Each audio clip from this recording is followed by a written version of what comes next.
குறிப்பாக முதல்வர்களும் சரி, எதிர்கட்சி தலைவர் ராகுல் காந்தியும் சரி, ஒரே மித்த குரல்ல ராணுவத்திற்கு ஆதரவு என்று தெரிவித்து இன்றைக்கு இவங்க பேரணி நடத்துறாங்க. ராகுல் காந்தி வெளிப்படையாவே என்ன அரசு முடிவெடுத்தாலும் அதுக்கு நாங்க பின்புலமா நிற்போம் சொல்றாரு.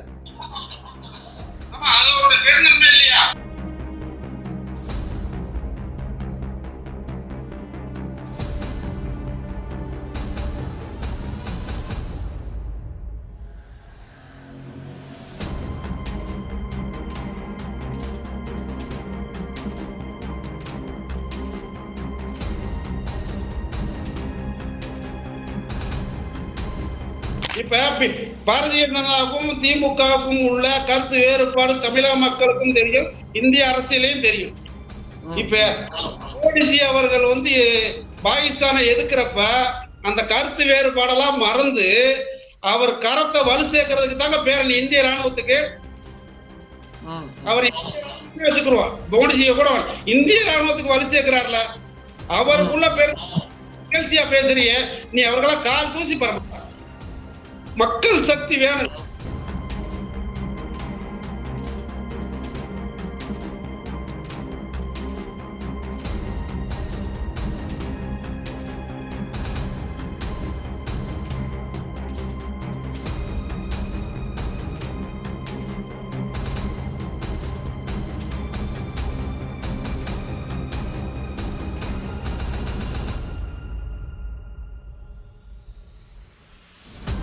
ஒரு இந்திய ராணுவத்துக்கு ஒரு ராயல் சல்யூட் அளிக்கிறதுக்கு தமிழ்நாடு முதலமைச்சர் சரியா இருக்கிறார்களா?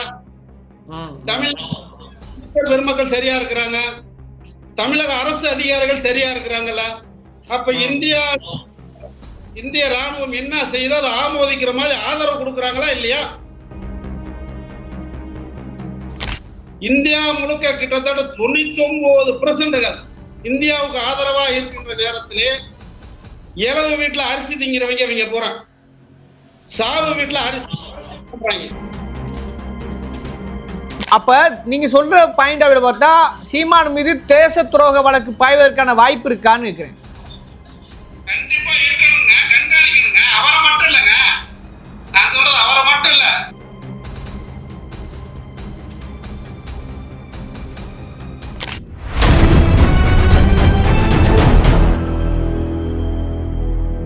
அறக்கழகம் பார்வையாளருக்கு வணக்கம்.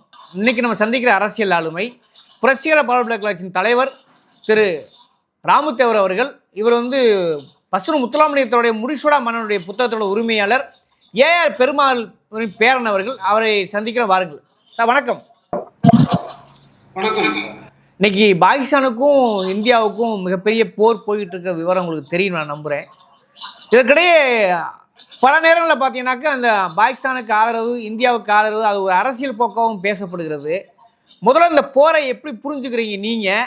ஏன்னா உங்களுக்கு ஒரு வரலாற்று பின்னணி என்று உங்கள் குடும்பத்திற்கு உங்களுக்கும் இருக்கிறது. அதனால் இந்த போரை முதல்ல எப்படி புரிஞ்சுக்கிறீங்க நீங்கள்? அறக்கழகம் நேயர்களுக்கு முதற்க பணிவான வணக்கத்தை தெரிவித்துக் கொண்டு, யாதும் ஊரே யாவரும் கேளு என்ற பழமொழிக்கு சொந்தக்காரராக ஒரு இந்திய மண்ணில் பிறந்த ஒரு வீரனாக, இந்தியாவில் உள்ளடக்கிய தமிழ்நாட்டில் உள்ளடக்கிய ஒரு அகமுறையனாக இந்த பதிவை மக்களுக்கு நான் அர்ப்பணிக்கிறேன். ஏன் அப்படி சொல்கிறேன் என்று சொன்னால், முதலில் நான் ஒரு இந்தியன், அதுக்கப்புறம் தான் எல்லாம். நம்ம வீட்டுல அடிக்க வாரேன் அப்படின்னா அவனுக்கு நம்ம ஆதரவா பேசுறதுக்கு ஆட்கள் நாங்க இல்லை. நாங்க நேதாஜியுடைய தொண்டர்கள். அடிக்கு அடி அப்படிங்கிற வழிபோக்கில் நாங்களாம் வந்தவங்க. ஏப்ரல் 22 இந்திய மண்ணிலே சுற்றுலா பயணிகளாக போன என் ரத்த சொந்தங்கள் 26 பேரை ஜாதிய வெறி கொண்டு தீவிரவாதம் சுட்டு கொன்றது. இது மிகப்பெரிய ஒரு அபாயம். இதைத்தான் அன்றைய காலத்திலே பசுமன் முத்துராமலிங்க தேவர் சொன்னார், பாகிஸ்தானை கேட்டவனும் முட்டாள், கொடுத்தவனும் முட்டாள் என்று பகிரங்கமாக மக்களுக்கு அறிவித்தார். அதனுடைய வழி இப்போது வந்து கொண்டிருக்கிறது. அதே மாதிரி ஒவ்வொரு காலகட்டத்திலும் பாகிஸ்தான் இந்தியாவை எதிர்கொள்வது ஒரு சாகசமாக பண்ணுகிறார்கள். பதிலடி கொடுக்க வேண்டும்.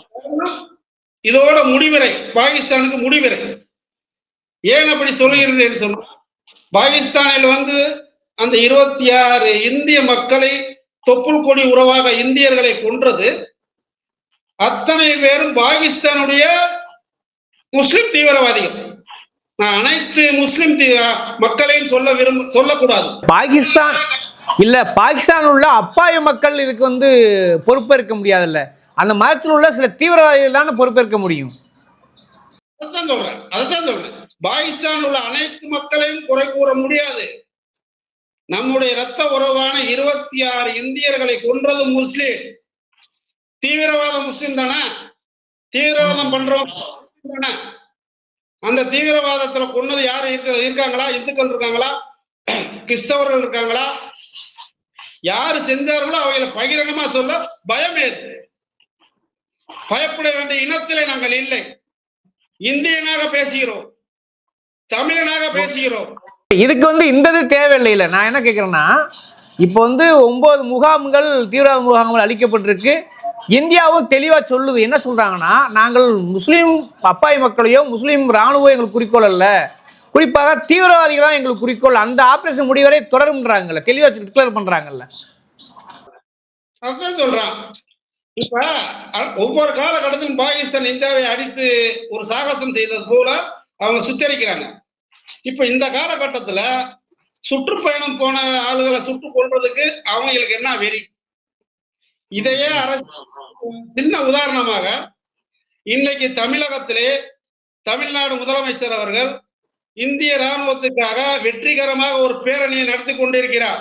அது இப்ப தொடங்கிருச்சு. இப்ப நீங்க சொல்ற விஷயம் இப்ப தொடங்கிருச்சு. முதல்வர் வந்து இப்ப ட்ராலி போயிட்டு இருக்காரு. அதை எப்படி சேர்த்து புரிஞ்சுக்கிறது? இல்ல, ஒரு இந்திய நாட்டுக்குள்ள பிரதிநிதியா தமிழ்நாடு அங்கம் வகிக்குது இல்லையா? ஒரு இந்திய ராணுவத்துக்கு ஒரு ராயல் சல்யூட் அளிக்கிறதுக்கு தமிழ்நாடு முதலமைச்சர் சரியா இருக்கிறார்களா? தமிழ் பெருமக்கள் சரியா இருக்கிறாங்க? தமிழக அரசு அதிகாரிகள் சரியா இருக்கிறாங்கல்ல? அப்ப இந்திய ராணுவம் என்ன செய்தோ அதை ஆமோதிக்கிற மாதிரி ஆதரவு கொடுக்குறாங்களா இல்லையா? ஏன் கொடுக்குறாங்க?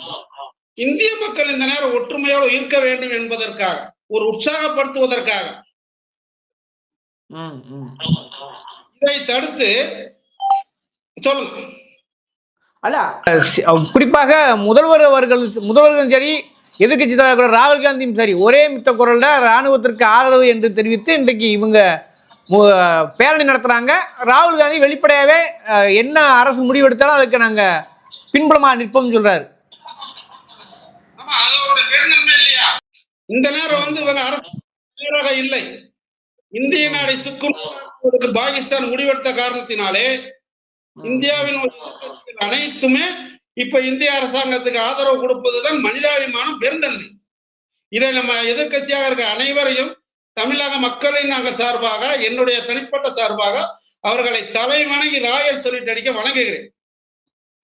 இன்னொரு விஷயம் என்னன்னா, ஒரு பக்கம் பொதுவாக இருப்பது போல் கருத்து தெரிவிச்சா கூட பாகிஸ்தானுக்கு ஒரு ஆதரவு எடுப்பது போல் சமீபத்தில் சீமானுடைய பேச்சுக்கள் கூட அப்படித்தான் அமையதா பார்க்கிறோம். அதை எப்படி புரிஞ்சுக்கிறது? ஏன்னா அவர் சாதிவாரி கணக்கெடுப்பு இந்த மாதிரி நிறைய கூட்டம் நடத்துறாரு. ஆனால் இப்போ வந்து தீவிரவாதிகள் மீது உள்ள கோபங்கிறத தாண்டி பாகிஸ்தான் பக்கம் சற்றே வந்து ஆதரவு இருப்பதோ ஒரு நிலை, அவரோட பேச்சு தடுமாற்றத்தை ஏற்படுத்துகிறது. அவரை எப்படி புரிஞ்சுக்கிறது? எப்படி நீங்க பாக்குறீங்க? நான் பலமுறை உங்களுடைய தளத்திலே சீமான் அவர்களை பற்றி பேசியிருக்கிறேன். அவர் வந்து ஒரு ஒழுங்குமுறையோட அனைவரையும் ஆதரவு பெற வேண்டும் என்பதெல்லாம் அவர்கள் ஆசை இல்லைங்க. இந்திய நாட்டுல பிறந்துட்டு ஒருத்தன் பாகிஸ்தானுக்கு சொல்லுவாரா? இப்படித்தான் இப்ப வார்த்தைகள் அனைத்துமே சிந்தி செதறி ஒரு கோப்போடு இல்லாம வரும்.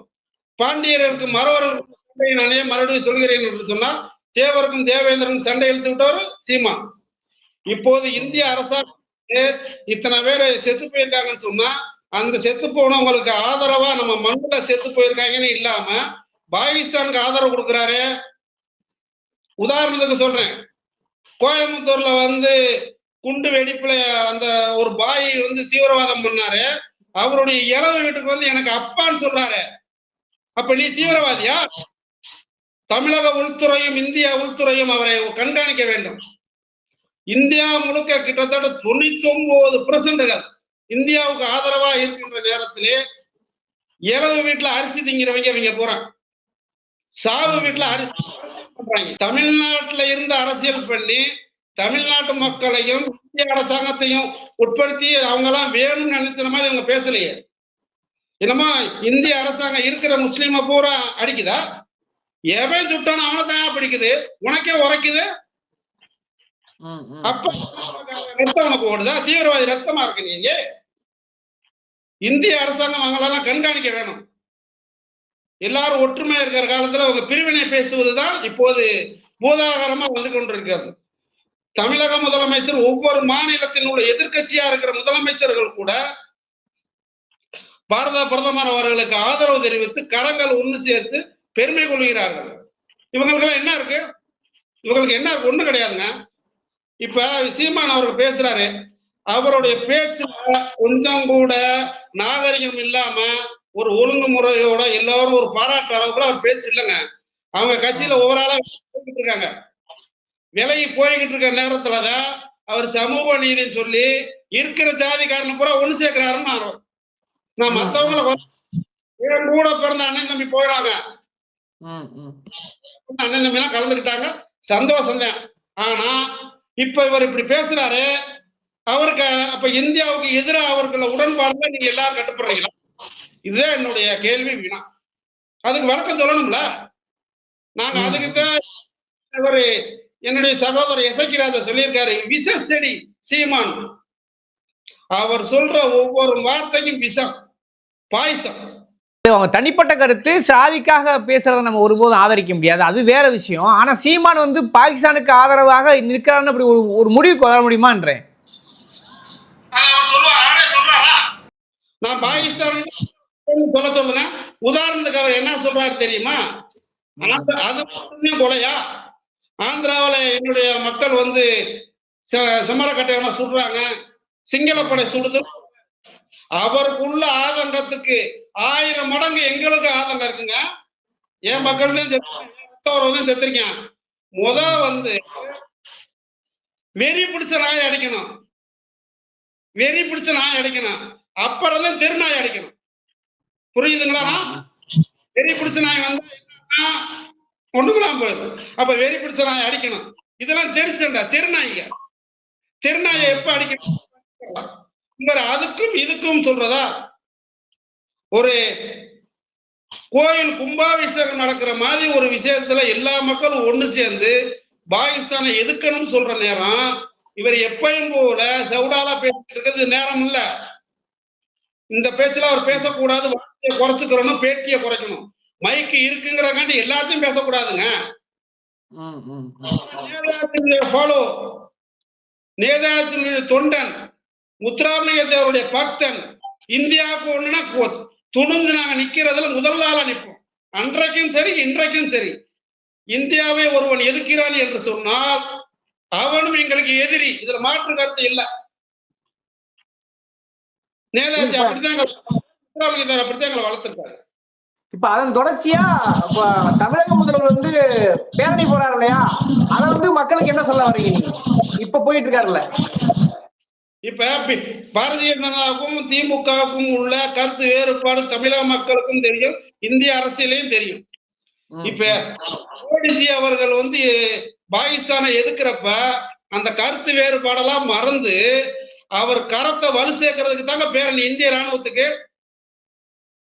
அவர் வச்சுக்குருவார், மோடிஜியை கூட இந்திய ராணுவத்துக்கு வலு சேர்க்கிறார்ல. அவருக்குள்ள நிகழ்ச்சியா பேசுறிய நீ, அவர்களாம் கால் தூசி பெற மாட்டார். மக்கள் சக்தி வேணும். இப்ப அவருக்கு திமுக மட்டும் ஓட்டு போட்டிருக்கா இல்லையே? எல்லா மக்களும் தானே ஓட்டு போட்டிருக்காங்க, எல்லா ஜாதிக்காரன் போட்டிருக்கேன். அப்ப அவரு அந்த பதவிக்கு தகுந்த மாதிரி ஒரு பேரணி நடத்தி ஒரு ஆதரவை கொடுக்கிறாரா இல்லையா?